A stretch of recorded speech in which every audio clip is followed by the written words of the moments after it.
Long ago, in the village of Lukesa, there lived a young woman named Noki. She was the most beautiful girl in the village, with skin as smooth as river stones and eyes that shone like the evening stars. Many young men wanted to marry her, but she was not interested in any of them. She dreamed of something greater, something magical. In the same village, there was a madman named Georgia. He roamed the streets, talking to himself and laughing at things no one else could see. His hair was wild, and his clothes were torn. People threw stones at him and called him cursed, but Georgia never fought back. He simply smiled and walked away. One night, Noki had a strange dream. A bright light filled her heart, and a deep voice spoke to her. "Noki, you are chosen. You will carry a child who will change the fate of this village. But the father will be the one whom everyone despises." She woke up sweating. What could this dream mean? She tried to forget it, but the dream came again the next night, and again the night after that. One evening, while fetching water from the river, Noki saw Georgia sitting alone, humming an old song. She felt a strange pull in her heart and walked towards him. "Why do you always smile, even when people hurt you?" she asked. Georgia looked up and laughed. "Because they do not know who I truly am." Noki hesitated. "Who are you then?" Georgia leaned closer, his eyes twinkling. "Would you like to find out?" That night, Noki had the dream again, but this time, the voice was clearer. "Georgia is not who he seems. Trust your heart." The next day, as Noki walked through the market, villagers whispered behind her back. She heard snippets of their conversations. "She has been seen speaking to the madman. Does she not fear the curse?"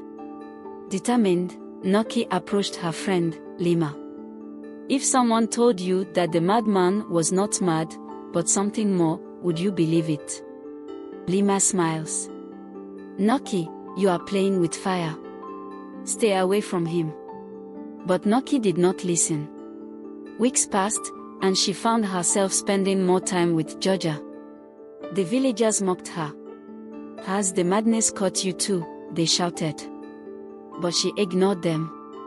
The sun had set, the people returning to their homes. As Noki walked past, Georgia stood up. His eyes looked straight at her. "Noki," he called. She stopped and smiled. "How are you, Georgia?" Slowly, he brought out his hand. His hands were shaking. "Please come, I want to discuss something with you," he said in a soft voice. Noki did not hesitate about a madman's invitation, walked closer to Georgia, asked, "What is it that you want to discuss?" Georgia held her hands and walked to a place out of people's eyes, said to her, "Please, can you carry my baby?" Noki was surprised, shouted, "How can that be possible, me, pregnant for a madman? What will the villagers say? And again, if that is possible, how will you make me pregnant, seeing you're a mad person?" Georgia smiled, said to Noki, "Have you forgotten the dreams you had before now? Please, just let me make you pregnant and leave the rest for the spirit." Noki sat quietly, thinking about the dreams she had been having. She whispered to herself, "If he is the reason for those dreams, maybe I should give him a chance." She looked up at Georgia and asked, "How do you plan to make it happen? Are you saying you will make me pregnant in the dream?" Georgia moved closer, gently took her hands, and said, "No, Noki. I want to be with you in real life. Please, let me be close to you." Hearing this, Noki stayed silent for a moment, then asked, "You mean, being with me as a man and woman? Lying together?" Georgia nodded. "Yes, but only if you allow me. It would be an honor." Noki took a deep breath, then slowly removed her cloth, as if something inside her had already made the decision. She lay on the soft mat, covering herself lightly, and said, "I am here. Show me what this means." Georgia, overwhelmed by her trust, removed his cloth and gently moved closer. He touched her softly, making sure she was comfortable. As he held her, Noki suddenly felt nervous. "Wait," she whispered, "I'm scared.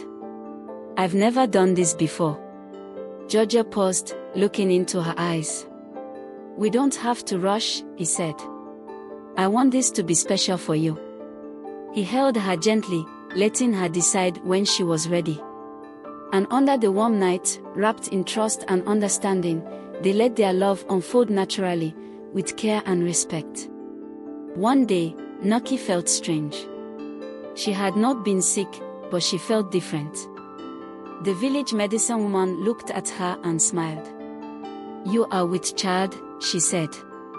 The news spread like wildfire. "Noki is pregnant." "But who is the father?" people whispered. When she said it was Georgia, the whole village erupted in laughter. "You are carrying a madman's child," they jeered. Even her family was ashamed of her. One afternoon, the village elders gathered. "Noki, you must tell the truth," they demanded. "Who is the true father of your child?" Noki stood tall. "It is Georgia." The crowd choked in surprise. Suddenly, Georgia walked forward, his ragged clothes waving in the wind.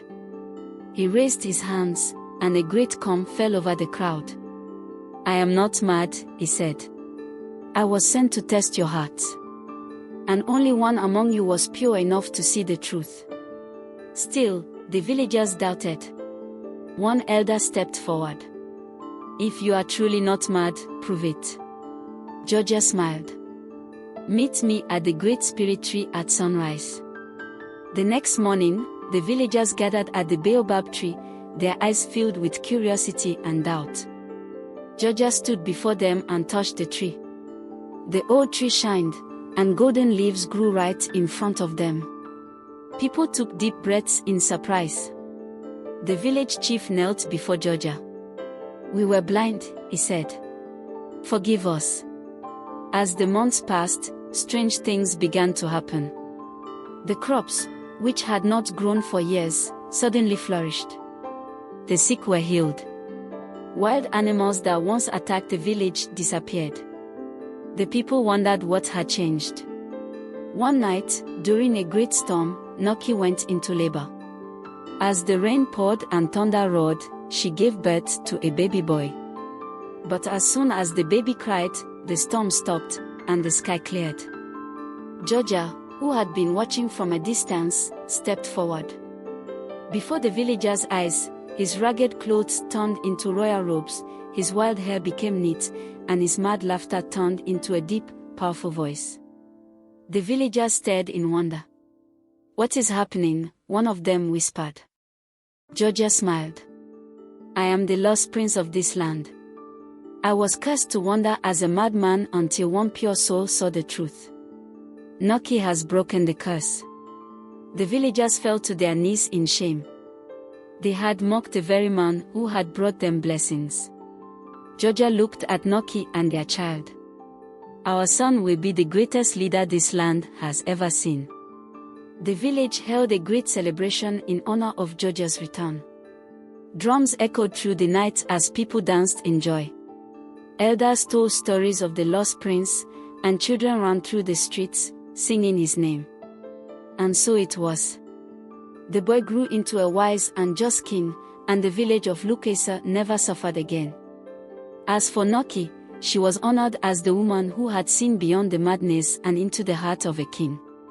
And from that day, no one in the village ever judged a person by their appearance again.